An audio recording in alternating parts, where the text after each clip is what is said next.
The Grand Meridian Hotel stood like a palace in the heart of Manhattan, its crystal chandeliers casting golden light across marble floors that probably cost more than most people's houses. Tonight was special. The city's wealthiest had gathered for the annual Heart Foundation Charity Gala, and everyone who was anyone had paid $5,000 just to walk through those doors.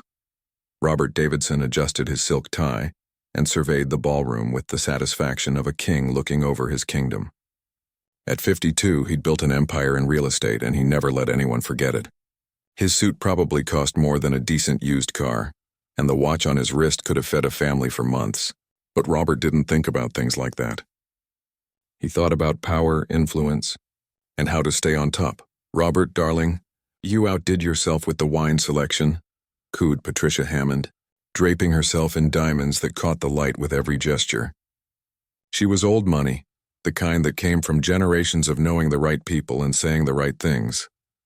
"Only the best for tonight," Robert replied, flashing that practiced smile he'd perfected over decades of closing deals and crushing competitors. "Though I must say I'm disappointed our pianist canceled. Food poisoning, can you believe it?" The grand piano sat silent on the stage, a beautiful instrument worth more than most people made in a year, just sitting there like an expensive decoration. Robert hated waste. He hated anything that didn't serve a purpose or make him look good. The ballroom buzzed with conversation. Men in tuxedos discussed stock portfolios and vacation homes. Women in designer gowns compared charity boards and upcoming galas.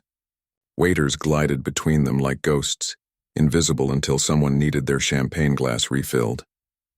It was a world where everyone knew their place, and everyone played their part perfectly. That's when Robert noticed something out of place. Through the partially open service door, he caught a glimpse of someone who definitely didn't belong. A young man in a gray maintenance uniform stood in the hallway, holding a mop and staring into the ballroom with an expression that Robert couldn't quite read. Was it longing? Curiosity? Whatever it was, it irritated him. This was a private event, not a show for the help. Well, what do we have here?" Robert said loudly, his voice cutting through the nearby conversations. Several heads turned. "Someone seems interested in how the other half lives." The young man startled, clearly not realizing he'd been noticed. He was in his late 20s with tired eyes that suggested he worked more than one job. His uniform was clean but worn, and his hands gripped that mop handle like it was the only thing keeping him steady. "I'm sorry, sir," the young man said quietly. "I was just finishing the hallway. I didn't mean to disturb anyone." But Robert was already walking toward him, and where Robert went, attention followed. It was like a spotlight he carried with him everywhere. People started drifting closer, sensing entertainment. After all, the pianist had canceled, and a billionaire confronting the help was better than standing around making small talk about the weather in the Hamptons. "What's your name?" Robert asked, though his tone suggested he didn't really care about the answer. "Daniel, sir. Daniel Torres. I work maintenance here. Daniel." Robert rolled the name around like he was tasting wine. "Tell me, Daniel, do you know what people paid to be here tonight?" Daniel shifted uncomfortably. "No, sir. $5,000. Per person. That's probably more than you make in 2 months, am I right?" The crowd had grown larger now, forming a semicircle around them.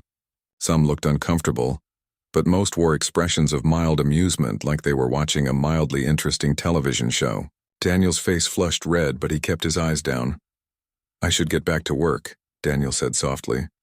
"Oh, don't rush off," Robert said, warming to his audience. "I'm curious about something. You were staring at that piano. Can you play?" The question hung in the air.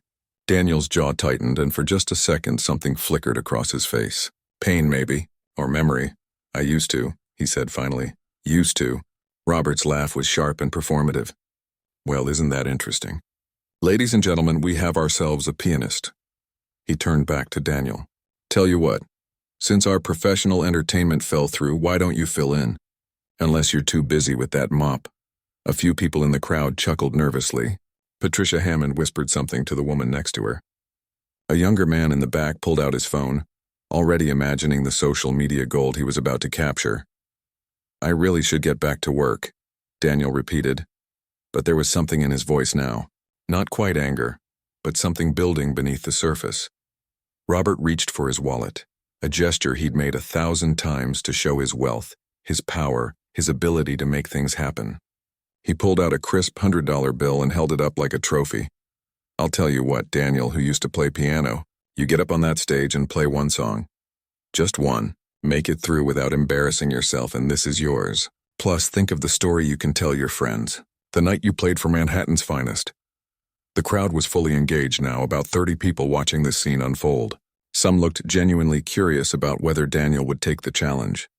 Others seemed to be enjoying the spectacle of watching someone squirm. A few appeared uncomfortable but said nothing, because that's what people like them did. They watched. They didn't intervene. Daniel stood there, still holding that mop, and something was happening behind his eyes. He was somewhere else, remembering something. His mother's voice, maybe, from a lifetime ago, telling him he had a gift.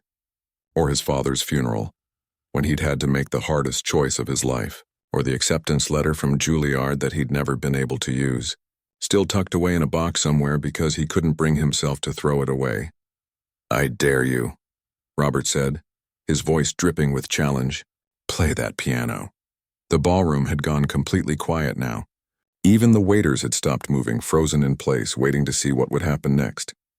The grand piano sat there on the stage, spotlit and perfect, waiting for someone to bring it to life or confirm Robert's assumption that this was just a maintenance worker who'd once taken a few lessons as a kid. Daniel looked at the $100 bill. He looked at Robert's smug face. He looked at the crowd of wealthy strangers in their expensive clothes and their easy lives. And then he looked at the piano. Something shifted in his expression. His grip on the mop loosened. He set it carefully against the wall, along with the bucket of cleaning supplies. When he straightened up, he seemed taller somehow, like he was remembering who he used to be, or maybe who he'd always been underneath the uniform and the exhaustion and the years of just surviving. He walked toward the stage, his footsteps echoing in the silent ballroom. Every eye followed him. Phones were definitely recording now.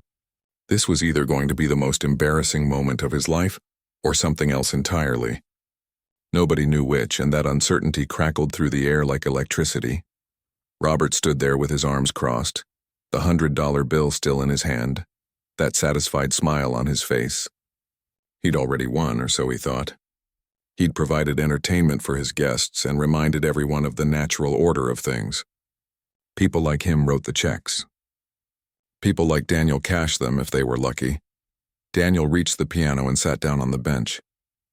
His hands hovered over the keys, those keys that he hadn't touched in 10 years. 10 years of loss and sacrifice and dreams deferred. His fingers trembled slightly, and for a moment, it looked like he might stand up and walk away. Then he took a deep breath, closed his eyes, and let his fingers fall to the keys. The first note was so soft that half the room almost missed it. Just a single key pressed gently, like Daniel was testing whether the piano was real or if this whole moment was some kind of strange dream. His finger lingered there, and the sound hung in the air like a question nobody knew how to answer. Robert shifted his weight, that confident smile still plastered on his face, though something in his eyes suggested he was already preparing his jokes. Patricia Hammond had her phone out, angled perfectly to catch what she assumed would be a disaster worth sharing. Behind her, someone whispered, "This is going to be painful to watch." But then Daniel's hands moved again and everything changed. The melody that poured from that piano wasn't what anyone expected.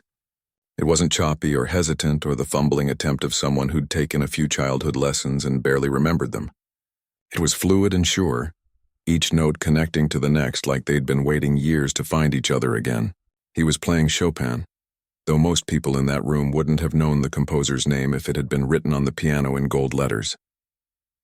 The conversations died mid-sentence. The woman who'd been whispering about how painful this would be closed her mouth so fast her teeth clicked together. A waiter carrying a tray of champagne glasses stopped moving entirely, frozen like someone had hit pause on his life. Daniel's eyes were closed now, and his whole body swayed slightly with the music. His fingers danced across those keys like they were having a conversation in a language everyone could feel, but nobody could speak. The notes rose and fell, building something in the air, something that made your chest feel tight and your throat close up even though you couldn't explain why. Robert's smile was gone. Completely gone. He stood there with that $100 bill still in his hand, but he'd forgotten about it. His face had gone from smug satisfaction to confusion to something else entirely. His mouth opened slightly like he wanted to say something but couldn't remember how words worked. "Oh my God," someone breathed from the back of the crowd. It wasn't said loudly, but in that silent ballroom it carried like a shout. The music shifted and suddenly it wasn't just classical anymore. Daniel's fingers found something new, something that hadn't been written by Chopin or any dead composer. He was improvising now, weaving in jazz elements that shouldn't have worked with what he'd been playing but somehow did. It was like watching someone paint with sound, creating colors that you didn't know existed until that exact moment. A woman in the front row had tears running down her face, and she didn't even bother to wipe them away. Her husband, a stern-looking man who probably hadn't cried since his wedding day, gripped her hand so tight his knuckles turned white. Nobody was looking at their phones anymore, not to record or text or check their stocks. They were just watching, just listening, just feeling whatever this was that Daniel was creating. The maintenance uniform didn't matter now. Nobody saw it. They saw his hands moving faster and more precisely than seemed humanly possible. They saw his face, which had transformed from tired resignation into something almost peaceful, like he'd found his way home after being lost for years.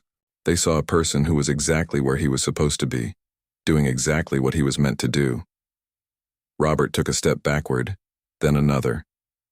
The confident posture he always carried, that sense of being larger than everyone else in any room, had collapsed. He looked smaller somehow, and something in his expression suggested he was seeing something he didn't want to see, a truth about himself that was too uncomfortable to face head-on. The music built and built, layers of sound stacking on top of each other, and just when it seemed like it couldn't possibly get any more intense, Daniel brought it down again. Soft, gentle, like a lullaby you'd sing to a child you loved more than your own life. The notes fell like rain, each one perfect and necessary and exactly where it needed to be. Patricia Hammond had lowered her phone. She was staring at Daniel with an expression of pure shock, like she'd just watched someone walk on water or turn wine into something even more expensive than wine. The diamonds around her neck caught the light, but nobody was looking at them. Nobody was looking at anything except the man at the piano. In the back corner, there was an older woman who hadn't been part of the initial crowd. She'd been sitting at one of the tables, picking at her dessert and looking bored with the whole evening. But when the music started, she'd stood up and moved closer, and now she was watching Daniel with an intensity that was different from everyone else. Her eyes were sharp, analytical, seeing something that the others were feeling but not understanding. Her name was Helen Rothschild, and she'd spent 40 years funding musicians and attending concerts in every major city in the world. She knew talent when she heard it, and what she was hearing now made her chest ache with a mixture of joy and fury.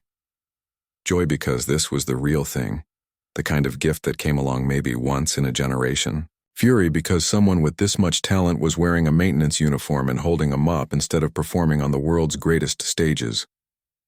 Daniel transitioned again, and suddenly there was Rachmaninoff in there, those deep, complex chords that required hands big enough to span nearly impossible distances. His fingers stretched and reached and found every note they needed, never fumbling, never hesitating. It was like watching someone speak their native language after being forced to stay silent for years. A man near the stage whispered to his wife, "That's conservatory-level playing. That's professional." His wife didn't respond because she was crying too hard to speak. The music filled every corner of that ballroom. It bounced off the crystal chandeliers and the marble floors and the high ceilings painted with scenes of angels and clouds. It wrapped around every person standing there and pulled something out of them, something they usually kept locked away in their chest because people like them weren't supposed to feel things too deeply or show too much emotion. Robert's hand had gone limp, and the $100 bill drifted to the floor. He didn't notice. He was staring at Daniel like he was seeing him for the first time, really seeing him, and what he was seeing was destroying something inside his carefully constructed understanding of how the world worked. People wore uniforms because they belonged in uniforms. People who cleaned floors because that's what they were meant to do. But this person at this piano was making that whole worldview crumble into dust. The younger man who'd pulled out his phone to record what he thought would be a humiliating moment hadn't stopped recording, but his hands were shaking. The video was probably unwatchable, all shaky and blurred, but he couldn't stop. He was watching something that he knew somehow would be important later, something he'd want to remember, want to prove actually happened. Daniel's playing grew softer, more intimate, like he was sharing a secret with each person in that room. The notes became fewer, more deliberate, each one carrying more weight than entire sentences could hold. His face was peaceful now, almost serene, like he'd let go of something heavy he'd been carrying for too long. Helen Rothschild moved closer to the stage, her sharp eyes missing nothing. She watched the way his left hand created bass lines that most pianists would struggle with. She watched the way his right hand danced through melodies that should have required sheet music and years of practice to execute. She watched the way his whole body moved with the music, not performing or showing off, just being completely and authentically present in what he was creating. The music began to fade, each note growing quieter than the last, like the tide pulling back from the shore. Daniel's hands moved slower, gentler, until finally there was just one key left to press. He held it, let the sound fill the space one last time, and then lifted his fingers. The silence that followed was deafening. Nobody moved. Nobody breathed. It was like the entire ballroom had been frozen in time, everyone afraid that even the smallest sound might shatter whatever magic had just happened. Daniel sat at the piano with his hands in his lap, his eyes still closed, his chest rising and falling with deep, steady breaths. Then someone started clapping. It was Helen Rothschild, the older woman who'd been watching from the corner. Her applause cut through the silence like a gunshot, sharp and sudden and impossible to ignore. For a moment she was the only one, her hands coming together in steady, deliberate beats that echoed off the marble floors. Then everyone else woke up. The applause exploded through the ballroom like a dam breaking. It wasn't the polite, measured clapping you'd hear at most charity events, the kind where everyone's thinking about when they can leave and whether the valet will take too long with their car. This was raw, genuine, the kind of applause that comes from somewhere deep in your chest. People were on their feet, some of them shouting, others still crying, all of them clapping so hard their palms must have stung. Daniel opened his eyes slowly, like he was waking up from a dream. He looked out at the crowd, and the expression on his face was pure confusion mixed with something that might have been fear. He'd forgotten there were people watching. For those few minutes at the piano, he'd been somewhere else entirely, somewhere private and safe where it was just him and the music and nothing else mattered. "Bravo," someone shouted from the back. "Bravo!" Others picked up the chant. The ballroom shook with it. Patricia Hammond was clapping too, her phone forgotten on a nearby table, her perfectly made-up face streaked with mascara. The stern husband who'd been gripping his wife's hand was clapping and nodding, his jaw tight like he was trying to keep himself from falling apart completely. Robert stood frozen in place, the $100 bill still on the floor by his feet. His face had gone pale, and his hands hung uselessly at his sides. He looked like a man who'd just watched his entire understanding of the universe get rewritten in front of him. The smug confidence that usually radiated from him like cologne had evaporated, leaving behind something raw and exposed and deeply uncomfortable. People started moving toward the stage. Not rushing exactly, but flowing forward like water. Everyone wanting to get closer to Daniel, to this person who'd just made them feel things they didn't know they could still feel. The young man with the shaky video pushed through the crowd, still recording, his eyes wide and disbelieving. Daniel stood up from the piano bench, and for a second it looked like he might run. His body was tense, coiled, ready to bolt back to the service hallway where he belonged, where things made sense, where he was just a janitor and not this other thing that he'd buried so deep, he'd almost convinced himself it never existed. But Helen Rothschild reached him first. She was 73 years old and barely 5 feet tall, but she moved through that crowd like Moses parting the Red Sea. People stepped aside without even thinking about it, recognizing something in her bearing that demanded respect. When she reached Daniel, she looked up at him with eyes that had seen every great pianist of the last half-century. Eyes that didn't lie and didn't flatter and didn't waste time on anything false. "Who taught you to play like that?" she asked. Her voice was strong, clear, cutting through the noise of the still applauding crowd.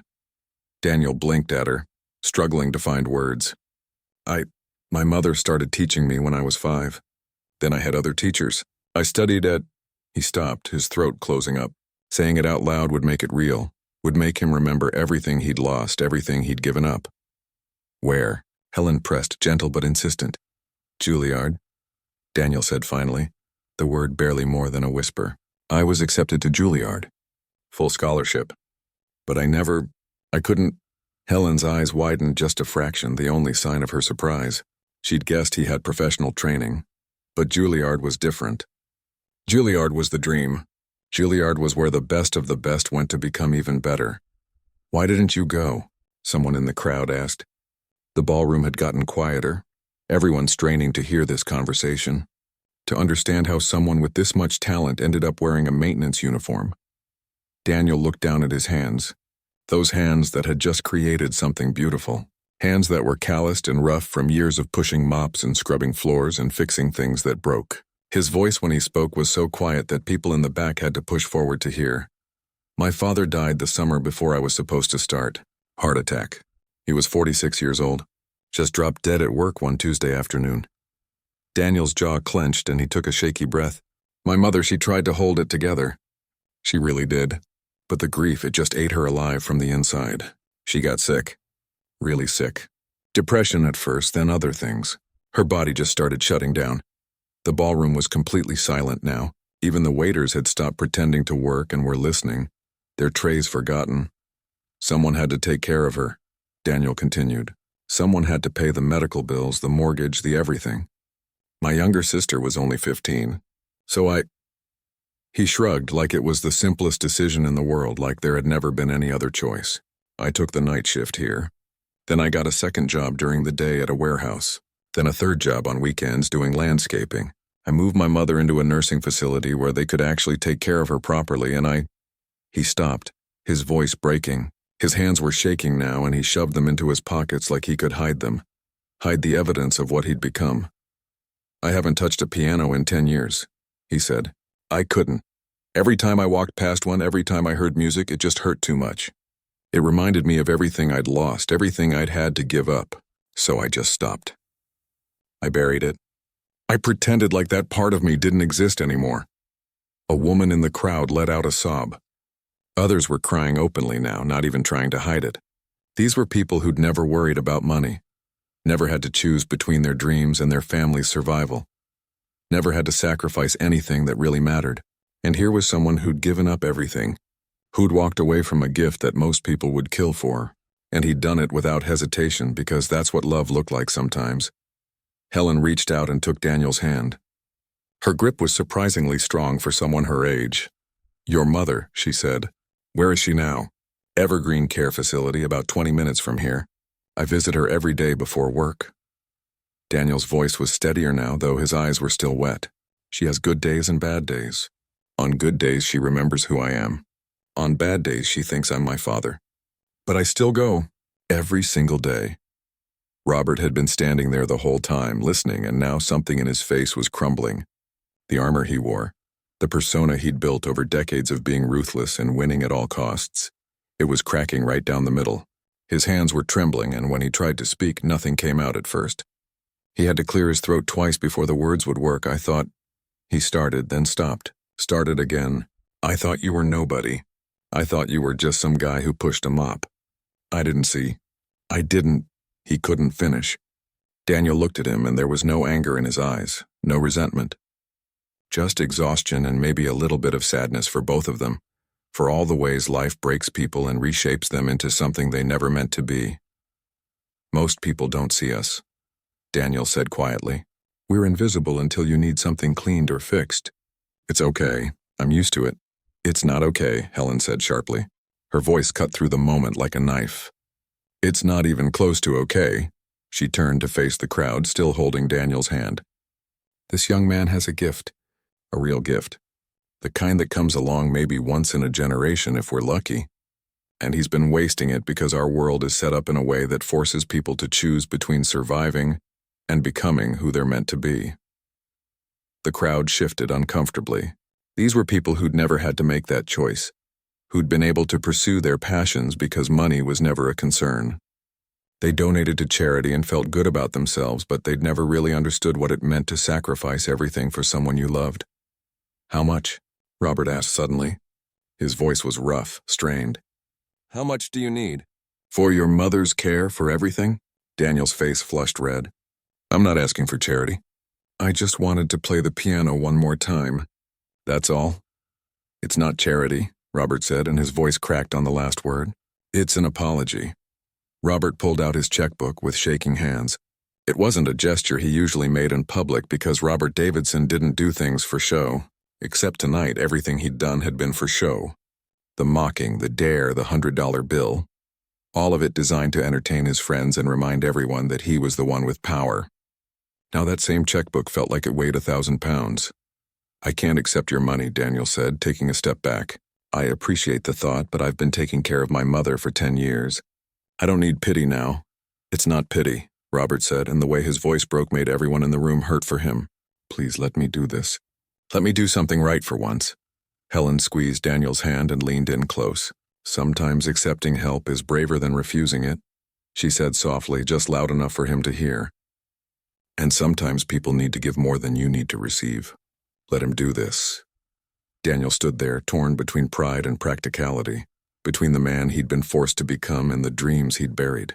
Around them, the crowd waited. Dozens of wealthy people who suddenly felt very small and very useless. Their money, which usually solved everything, couldn't solve this. Their connections and power and influence couldn't turn back time and give Daniel the last 10 years back. Robert wrote the check quickly. Like if he thought about it too long, he might lose his nerve. When he tore it from the book, his hand was still shaking. He held it out to Daniel, and for a long moment, neither of them moved. $50,000, Robert said, for your mother's care. It won't fix everything, but it's a start. The number hit the crowd like a physical wave. 50,000. Just like that. Written on a piece of paper in less than 30 seconds. Patricia Hammond gasped, though whether from the amount or the gesture nobody could tell. The young man with the phone zoomed in on the check, capturing this moment for the millions of people who would eventually watch this video. Daniel took the check with trembling fingers. He stared at it like it might disappear if he looked away. $50,000. That was a year of his mother's care, paid in full. That was the ability to breathe for the first time in a decade. That was the difference between drowning and finally getting his head above water. Thank you, he whispered, and those two small words carried more weight than all the applause from earlier. But Helen wasn't done. She released Daniel's hand and turned to face the crowd, and when she spoke, her voice rang out clear and strong. I'm Helen Rothschild, she announced, though half the room already knew who she was. The other half figured it out from the way people straightened their postures and paid attention. For 40 years, I've run the Rothschild Foundation for the Arts. We fund musicians, provide scholarships, and support talent wherever we find it. And I'm telling you all right now, what I just witnessed is the kind of gift that shouldn't be hidden away in a maintenance closet. She pointed at Daniel, who looked like he wanted to sink through the floor. This young man belongs on a stage. He belongs in concert halls. He belongs in front of audiences who will pay hundreds of dollars just to hear him play, not because someone dared him to, but because he's extraordinary. Helen's eyes swept across the crowd, challenging anyone to disagree. And I'm prepared to make that happen if he'll let me. Daniel's mouth opened and closed, no sound coming out. This was too much, too fast. 20 minutes ago, he'd been mopping a hallway, invisible and forgotten. Now he was standing in front of Manhattan's elite with a $50,000 check in his hand and a legendary patron of the arts offering to change his life. I have a job, he managed to say. 3 jobs, actually. My sister, she's in college now, and I help with her tuition. My mother needs consistent care. I can't just walk away from all that to chase some dream that died 10 years ago. Who said anything about walking away? Helen replied. What if you could do both? What if there was a way to take care of your family and still share your gift with the world? Before Daniel could respond, a man in his 50s pushed through the crowd. He was broad-shouldered and confident with the kind of face that had smiled through 1,000 negotiations. His name was Vincent Park, and he owned 3 of the biggest music venues in New York City. I'll book you, Vincent said without preamble. 1 performance at the Sterling Theater. We'll price tickets reasonably, make it accessible to regular people, not just this crowd. He gestured around the ballroom with something that might have been self-deprecation. We'll market it as the story it is. Anonymous talent discovered. The performance that changed everything. People will come, trust me, they'll come. And I'll sponsor it, called out another voice. A woman in a deep blue dress, someone Daniel didn't recognize but who apparently Had the kind of money that made sponsoring concerts possible. Marketing, promotion, all of it. Consider it handled. The foundation will provide a stipend, Helen added. Enough to replace one of your jobs while you prepare. You can still work here if you need to, still visit your mother every day, but you'll also have time to practice, time to prepare for a real performance. Daniel looked around at all these people, these wealthy strangers who 15 minutes ago had been ready to laugh at him, and now they were offering him things he'd stopped letting himself dream about. It felt surreal, like any second he'd wake up in his cramped apartment and realize this had all been some cruel fantasy his exhausted brain had conjured up. "I don't understand," he said. "Why are you all doing this?" Robert stepped forward, and when he spoke, his voice was different, quieter, more honest than anyone in that room had probably ever heard him be. "Because you reminded us of something we forgot," Robert said. "Or maybe something we never knew in the first place. That dignity isn't about what you wear or how much money you have. That talent doesn't care about your job title. That we've all been walking around thinking we're so important, so special, when really, we're just lucky. Lucky to have been born into the right families, lucky to have had the right opportunities, lucky that we never had to choose between our dreams and the people we love." He looked down at his expensive shoes, at the $100 bill still lying on the floor like forgotten trash. "You humiliated me tonight," Robert continued. "Not on purpose, not because you were trying to, but because you showed me who I really am. Someone who sees a maintenance uniform and assumes there's nothing underneath it worth knowing. Someone who throws money around like it proves something, like it makes me better than other people, and I hate that person. I've hated him for a long time, but I didn't know how to be anyone else." The ballroom was dead silent. Patricia Hammond had tears running down her face again, but these were different tears.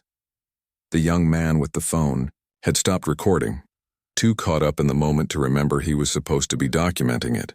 "You don't owe me anything," Robert said to Daniel. "If anything, I owe you everything for showing me the truth, but if you'll let me, I'd like to help. Not to make myself feel better, though God knows I need that, but because you deserve it. Because the world deserves to hear you play. Because 10 years ago, life forced you to make an impossible choice, and maybe now we can give you a different choice. One where you don't have to sacrifice everything." Daniel's eyes were wet, and he didn't bother to hide it. He looked at the check in his hand, at Helen standing beside him like a fierce protector, at Vincent and the woman in blue and all the other faces in the crowd. Some of them looked guilty. Some looked inspired. All of them looked different than they had an hour ago, like they'd been transformed by the same music that had poured out of that piano. "My mother," Daniel said slowly, testing the words. "She used to tell me that God gives everyone a gift and the only sin is wasting it. I thought I was honoring her by taking care of her, by making sure she had everything she needed. But maybe," he paused, his throat tight, "maybe I was also hiding. Maybe I was so scared of failing, of not being good enough, that it was easier to just give up and pretend the dream never existed."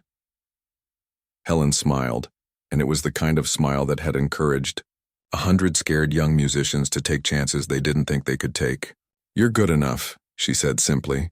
"You're more than good enough, and your mother would want you to share your gift with the world. I guarantee it." Daniel nodded slowly, and something in his face was shifting, opening up, like watching a flower bloom in time lapse. The exhaustion was still there, the weight of 10 years of grinding work and sacrifice, but underneath it something else was emerging. Hope, maybe, or possibility, or just the simple, terrifying courage to believe that maybe, just maybe, things could be different.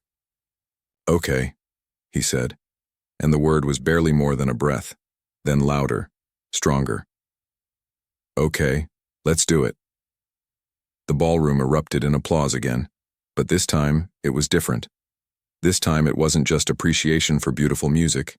It was celebration for something bigger, something that felt like redemption for everyone in that room.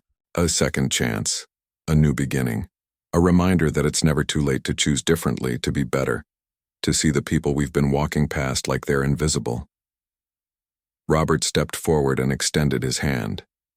Daniel looked at it for a long moment, then took it. The handshake lasted longer than handshakes usually do, Two men from completely different worlds finding something they didn't know they had in common. The ability to change. The courage to admit when you're wrong. The hope that tomorrow might be different than today. 3 months later, Daniel stood backstage at the Sterling Theater, and his hands wouldn't stop shaking. He'd played in front of people before, back when he was 17 and the world still made sense, back when his future was mapped out and certain. But that was different. That was school recitals and competition performances where everyone in the audience understood music theory and could tell if you missed a note or rushed a tempo. Tonight was something else entirely. Through a crack in the curtain, he could see the theater filling up. Every seat, all 1,200 of them, had sold out in less than 4 hours. The website had crashed twice from the traffic. Vincent had called him 3 days after tickets went on sale, laughing and swearing at the same time, saying he could have filled a venue 3 times this size if he'd known the demand would be this insane. The video from the charity gala had gone viral. 50 million views in the first week.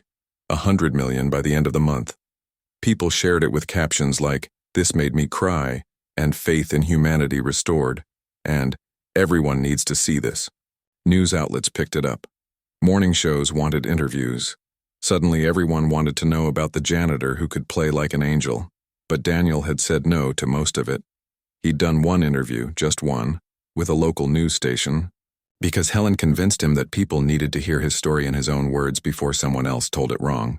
The rest of the time he'd been practicing, 4 hours a day after his shift at the hotel, because he'd kept that job like he said he would. He needed the routine, needed the reminder of where he'd come from, needed to stay grounded in reality.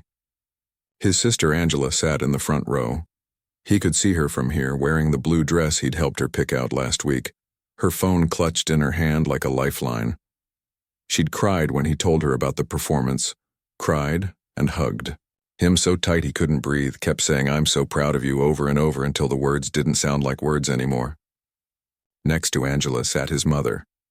That was the real miracle, the thing that made his chest hurt every time he thought about it. The doctors at Evergreen had been cautious at first, said she wasn't strong enough for an outing like this, that the stress and stimulation might be too much. But then Daniel had played for her, just him and her in the facility's common room with the old upright piano nobody used. He'd played the same Chopin piece from the gala, and his mother had cried and smiled and said his name, his actual name, clear and certain for the first time in months. After that, the doctors reconsidered. They'd gotten her here in a wheelchair with a nurse standing by, but she was here. She was going to hear him play on a real stage, in front of a real audience, doing what he was meant to do. That alone made everything worth it. Robert Davidson sat 3 rows back. He'd bought 10 tickets and given them to the hotel staff, the people who worked alongside Daniel every night. They sat together in their good clothes, looking uncomfortable and proud and excited all at once. Robert had changed in the last 3 months. Not completely, not into some different person, but enough that you could see it in the way he carried himself. Less swagger, more humility. He'd started volunteering at a music school in the Bronx, teaching kids about business and funding and how to turn talent into sustainable careers. He was terrible at it, according to him, but he kept showing up anyway. Helen Rothschild sat in the front row on the opposite side from Daniel's family. She'd been there through everything, making phone calls, opening doors, telling anyone who'd listen that they were about to witness something special. She'd found him a piano teacher, a retired concert pianist who'd come out of retirement just to work with Daniel for these 3 months. "You have the gift," the teacher had told him after their first session. "But 10 years away means we need to rebuild your endurance, refresh your repertoire, get your hands remembering what they used to know." The theater was almost full now. Regular people, not just the wealthy elite. Tickets had been priced at $30, cheap enough that normal families could afford them, expensive enough that the venue wouldn't lose money. Vincent had argued, for higher prices, said they could charge 5 times that and still sell out. But Daniel had refused. This wasn't about making money. This was about sharing something that had been locked away too long. A stage manager appeared at Daniel's elbow. 5 minutes, she said gently. She'd been kind to him all evening, sensing his nerves, making sure he had water and space and whatever he needed. "You're going to be amazing." I've been doing this for 20 years and I've never seen a crowd this excited before the curtain even goes up. Daniel nodded, not trusting his voice. His mouth was dry, and his heart was doing things hearts probably shouldn't do. What if he froze? What if his hands didn't work? What if he got out there and discovered that the magic from the gala had been a fluke, a one-time thing that could never be repeated? "Hey," the stage manager said, putting a hand on his shoulder. "Breathe. Just breathe. You've got this." He breathed. In through his nose, out through his mouth, the way his old teacher had taught him years ago. The shaking in his hands started to calm. His heartbeat slowed from a gallop to something more manageable. He thought about his mother out there, about Angela, about Robert and Helen and everyone who'd believed in him when he'd stopped believing in himself. The lights in the theater dimmed. The audience noise dropped to whispers, then to silence. The stage manager squeezed his shoulder once and stepped back. "Go make some magic," she said. Daniel walked onto the stage, and the applause hit him like a wave. It was different from the gala, more anticipatory, like everyone in that theater knew they were about to be part of something important. He walked to the piano, the same kind of Steinway grand he'd played 3 months ago, and sat down on the bench. The spotlight was bright and hot on his face. He couldn't see the audience anymore, just a wall of darkness beyond the light. But he could feel them. 1,200 people holding their breath, waiting, hoping, believing. He thought about his father, dead 14 years now, who used to sit in the back of the room during his childhood practices and read the newspaper but always managed to clap at exactly the right moments. He thought about his mother, who'd spent her grocery money on his piano lessons and never once complained. He thought about the 10 years he'd lost, the dreams he'd buried, the person he'd had to become to survive. And then he put his hands on the keys and started to play. The music that came out wasn't what anyone expected. He didn't start with Chopin or Rachmaninoff or any of the classical pieces he'd spent 3 months practicing. Instead, he started with something simple, something his mother used to hum when she cooked dinner on Sunday nights. A folk song, barely more than a melody, but he built it into something more. He added harmonies and counter-melodies, let it grow and evolve, turned it into a conversation between his left hand and his right. Then he transitioned into a piece his father had loved, an old jazz standard that had played on their record player 1,000 times. He could hear his father's voice singing along, off-key but enthusiastic, the way he used to embarrass Daniel and Angela at traffic lights when it came on the radio. Daniel smiled as he played, let the memory wash over him without drowning in it. The music kept flowing, kept changing, kept becoming. He played the first piece he'd ever learned, the one that made him fall in love with the piano when he was 5 years old. He played the song that got him accepted to Juilliard, the one he'd performed for the audition committee while his hands shook with nerves and hope. He played something new, something he'd written in the last 3 months during the quiet hours before dawn when he couldn't sleep because his brain wouldn't stop spinning with possibilities. And finally, he played the Chopin Nocturne from the gala. But this time it was different, deeper, richer. This time it carried the weight of everything that had happened since that night. The sacrifice and the redemption, the loss and the discovery, the ending and the beginning. When the final note faded, the silence lasted forever and no time at all. Then the applause came, and it was thunder. It was an earthquake. It was every person in that theater standing and clapping and crying and smiling all at once. Daniel stood and bowed, and when he looked out past the spotlight, he could see his mother's face. She was crying, but she was smiling too, and her lips moved in words he couldn't hear but knew anyway. "I'm proud of you, baby. So proud." Angela was on her feet, clapping so hard her hands must have hurt, tears streaming down her face. Robert was standing too, and the hotel workers around him, everyone clapping like their lives depended on it. Helen was wiping her eyes with a handkerchief, her face split in a grin that made her look 20 years younger. The applause went on for 5 minutes, then 10. Daniel bowed again and again, overwhelmed and grateful and terrified and alive in a way he hadn't felt in a decade. This was real.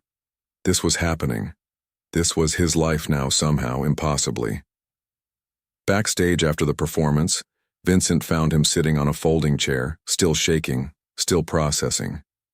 3 venues want to book you, Vincent said, grinning like a kid on Christmas morning. 3, and that's just from tonight. By tomorrow it'll be 20. By next week you'll have more offers than you can handle. Daniel looked up at him, this man he barely knew who'd taken a chance on a nobody with a viral video. I still need to work at the hotel, Daniel said. I promised myself I wouldn't forget where I came from. Vincent's grin softened into something more genuine. Then work at the hotel. Do 1 show a month, too, if you want. Make enough to take care of your family and still have time to live your life. This doesn't have to consume you, Daniel. It can just be part of you. Helen appeared in the doorway, and behind her, Robert. They'd brought his mother in her wheelchair, Angela pushing, the nurse hovering protectively nearby. Daniel stood up fast, almost knocking over the chair. Mom, he said, kneeling beside the wheelchair. Could you hear okay? His mother reached out with a trembling hand and touched his face. Her eyes were clear, clearer than they'd been in years. You were perfect, she whispered. My beautiful boy. You were always perfect.